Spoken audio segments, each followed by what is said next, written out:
stood on the shore, but the disciples did not realize that it was Jesus. He called out to them, "Friends, haven't you any fish?" "No," they answered. He said, "Throw your net on the right side of the boat and you will find some." When they did, they were unable to haul the net in because of the large number of fish. Then the disciple whom Jesus loved said to Peter, "It is the Lord." As soon as Simon Peter heard him say, "It is the Lord," he wrapped his outer garment around him, for he had taken it off, and jumped into the water.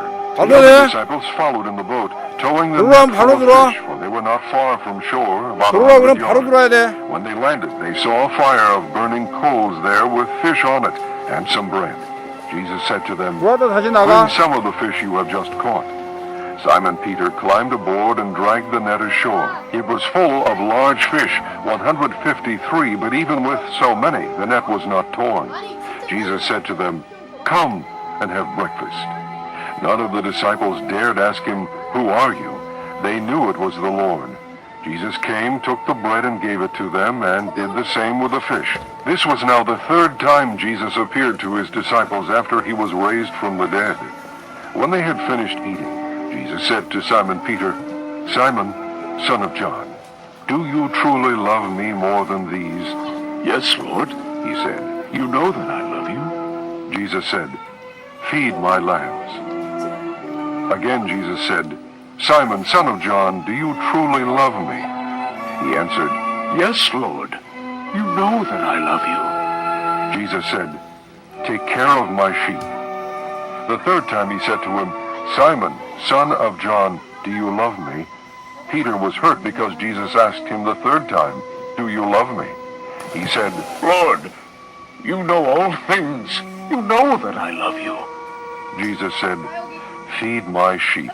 I tell you the truth. When you were younger, you dressed yourself and went where you wanted. But when you are old, you will stretch out your hands, and someone else will dress you and lead you where you do not want to go." Jesus said this to indicate the kind of death by which Peter would glorify God. Then he said to him, "Follow me." Peter turned and saw that the disciple whom Jesus loved was following them. This was the one who had leaned back against Jesus at the supper and had said, "Lord, who is going to betray you?" When Peter saw him, he asked, "Lord, what about him?" Jesus answered, "If I want him to remain alive until I return, what is that to you? You must follow me." Because of this, the rumor spread among the brothers that this disciple would not die. But Jesus did not say that he would not die. He only said, "If I want him to remain alive until I return, what is that to you?" This is the disciple who testifies to these things, and who wrote them down. We know that his testimony is true. Jesus did many other things as well. If every one of them were written down, I suppose that even the whole world would not have room for the books that would be written. 올라와. 올라 준비. 올라 준비.